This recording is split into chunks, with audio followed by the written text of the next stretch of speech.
വൈക്കം സത്യഗ്രഹത്തെ വിലയിരുത്തുന്നതിൽ ഭരണാധികാരികൾ പരാജയപ്പെട്ടുവെന്ന് Goa governor PS. Sreedharan Pillai. Vaikom സത്യഗ്രഹത്തിന് നിദാനമായത് Sreenarayana ഗുരുവിന്റെ സന്ദർശനമായിരുന്നു. പ്രമുഖ വ്യവസായി കെ കണ്ണന്റെ ജീവിതത്തെക്കുറിച്ച് പത്രപ്രവർത്തകനായ NP സജീവ് തയ്യാറാക്കിയ കർണപർവം എന്ന പുസ്തകം പ്രകാശനം ചെയ്യുകയായിരുന്നു അദ്ദേഹം.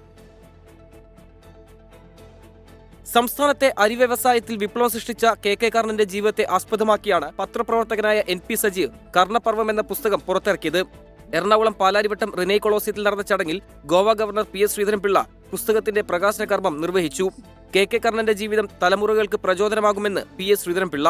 സ്വന്തം ജ്ഞാനമേഖലയെ വികസിപ്പിക്കാൻ സഹായകമാകും, മനസ്സിന് വലിപ്പം കൂട്ടാൻ സഹായകമാകും.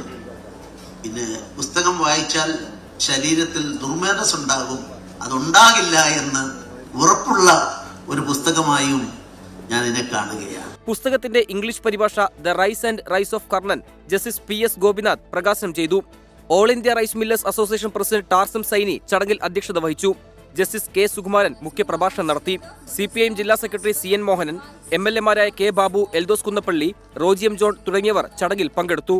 24 കൊച്ചി.